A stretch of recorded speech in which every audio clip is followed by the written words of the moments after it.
All right, fam, let's get into some news. Actually, some sad news, to be honest with you.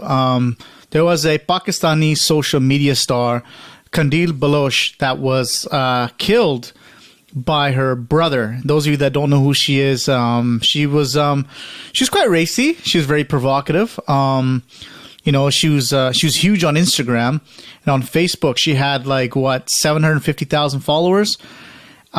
Beautiful girl, had some decent talent. She was in videos and stuff as well. I'm just going to read out the story.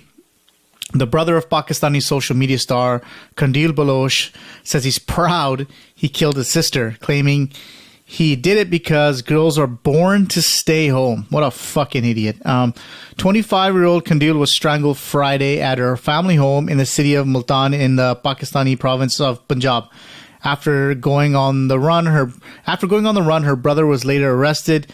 In his confession video, he expresses no regret. And this is a part that is so disgustingly troubling. I'm proud of what I did. I drugged her first, then I killed her, Wasim Baloch says. She was bringing dishonor to our family.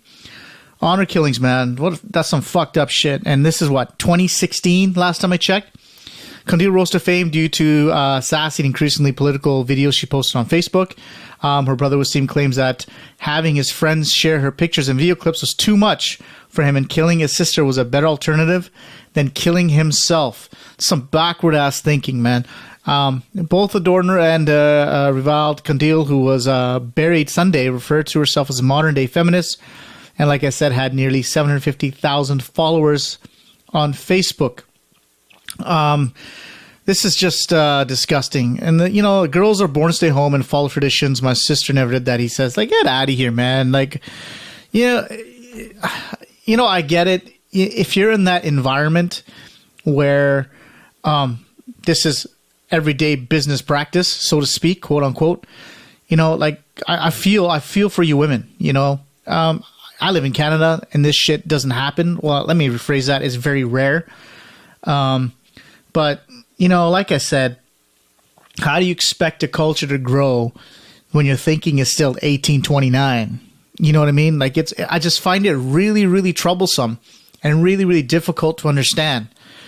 And taking this poor girl's life who had such a bright future, you know what I mean? She could have done some big things and been such a inspiration to other Pakistani girls, Punjabi girls in general. You know what I mean? And the life was taken away just because her brother's a fucking retard. You know what I mean? Shit like this pisses me off. It's just, and I'm not here to condemn traditions or whatever, or the bullshit or the backwards thinking. That's not the point. At the end of the day, someone's life was taken, and that's what I'm mad about. Did that really deserve, she did something that bad where her life, was taken away from, her family, from her friends, from her colleagues, from her community that she built this brand with. It's just disgusting. And it's something that I'll never understand. It's something I'll never, ever agree with. I don't care where you are, where you're from. It's just dumb. It's just stupid ass shit. Unfortunately, shit like this still happens. Not a proud thing to, say that it does. In fact, it's quite, it's quite depressing. That sort of thinking still occurs. I mean, as a society, we've progressed in so many ways. And like I said, it's 2016. And then, you got to hear shit like this that's still happening today. And, it's just sad. It just really, really is sad, to be honest with you. I'm just don't know, I laugh because it's like it's like a shake my head moment, and what's going to happen again. And that's the part that really bothers me, is some beautiful girl from Pakistan or wherever she's from. She's going to build a brand, she's going to do some things that may be controversial in some people's eyes, but yet, doing something that's good in other people's eyes. And that's the other problem, is you can't win with people. You know what I mean? You just can't win. So I don't think what she did warranted death. I mean, no one does. No one deserves to die. You know what I mean? Well, let me phrase that. Unless you molest children or something like that, then, you know, fuck you. You deserve the punishment that you get. But you understand what I'm saying, right? Like, she did not deserve to be murdered. That's all I'm saying. And you can agree with me or disagree with me. This is my opinion, is because that life was too valuable.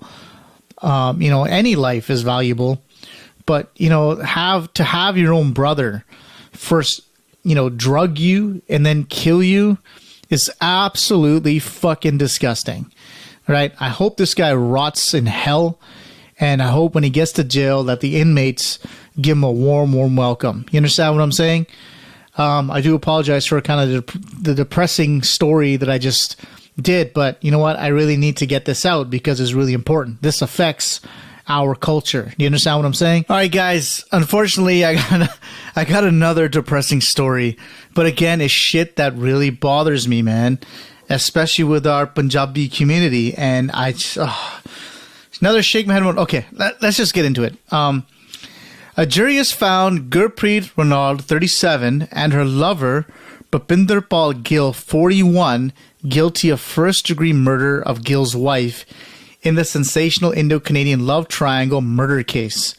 Okay? The jury, after a 9-week trial in Superior Court in Ottawa, found both the lovers guilty of killing Jagtar Gill, 43, who was found dead in the family home in January 2014.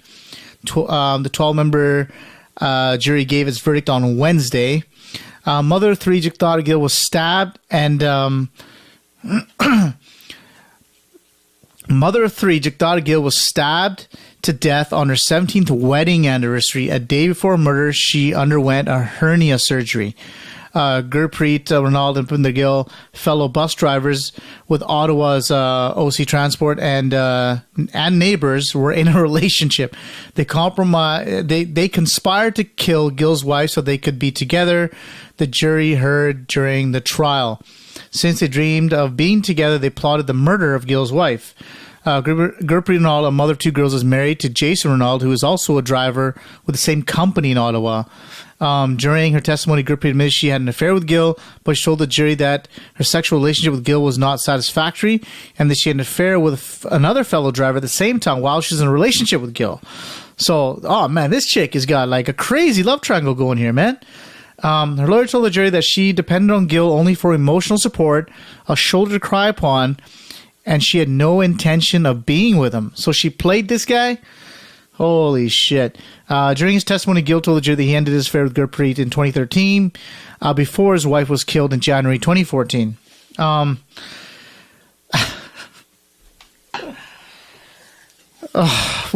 know, like, what do you want me to say? What do you want me to say? It's just some fucked up shit again, you know?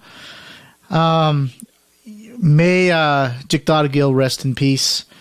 You know, I don't know if there's any kids involved. I'm assuming there probably was. But, you know, like, it's, I don't know what to say. Honestly, don't know what to say. It saddens me, the kind of shit that, you know, that us operator are capable of pulling.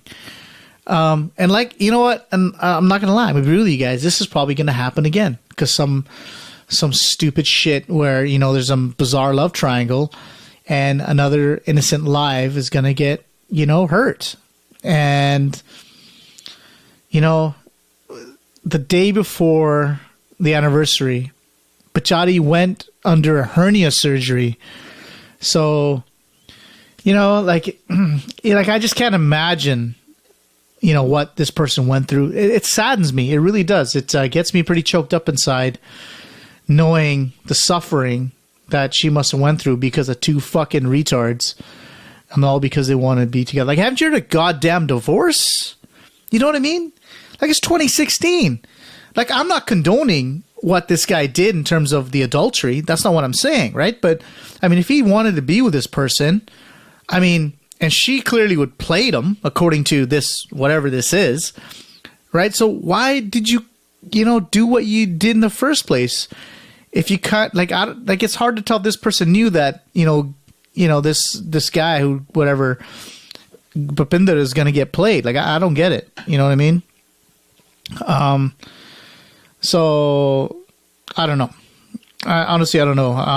Gurpreet Ronald and Bhupinder Gill, I hope you two rot in jail and you're going to get what you deserve because God, it's karma. Karma's a bitch, man. But, yeah, again, I apologize.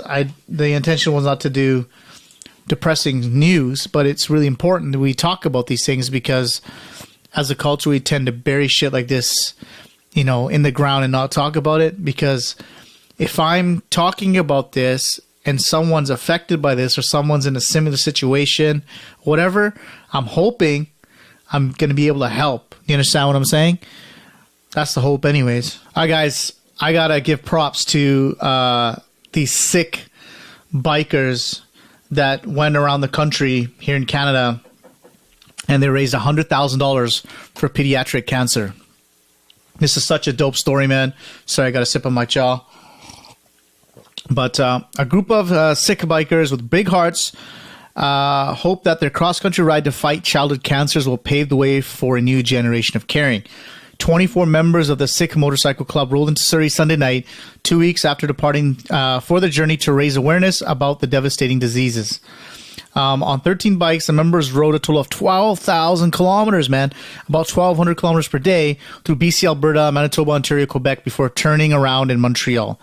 Their donations to the Canadian Cancer Society will surpass $100,000, far exceeding the initial goal of $60,000. Wow, man.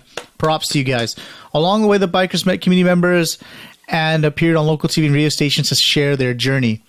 Every city they went to the Sikh community, the non-Sikh communities, everyone was cooperative of them, said the club founder Harjinder Singh Thind. It was a safe trip, no accidents, no trouble on the motorcycles. Everything was fine. That's awesome, man. That's good news. It wasn't all smooth sailing, however. Along the prairies, the group hit a patch of nasty storms, highly likely. But the inclement weather, including hail and thunderstorms, did not deter them from their mission. This is good, man. This is awesome, especially coming from the Sikh community. Makes you even more proud. You know what I mean? I wish there was more stories like this that were showcased in the public eye, because this affects not just us as a community; it affects every community. You know what I mean? They raised $100,000 for cancer, which is going to help, everybody. This is just so cool, man. What else to say? A lot of guys were sticking their thumbs up, clapping, even when it was raining. So that was a big boost. The ride is a partnership with the Canadian Cancer Foundation, and the funds will be used for research and prevention for pediatric cancers and also children currently undergoing cancer treatments. And that is awesome. This is a totally committed and passionate group of community members. They were saying in the news. And, this, like I said, I watched this with my daughters when I first saw the news. And I was overwhelmed with joy, to be honest with you, because, like I said, it's absolutely makes you feel proud that there's a group of operating like this that are willing to go across the country, turn around and then come back to help you or to help possibly your children or someone that that's in need, of this money to fight cancer. So, awesome. Big ups to these guys. I wish I could get them on the show to discuss stuff, but I'm sure they're going to be tied up with interviews for a while. You know what I mean? It is what it is.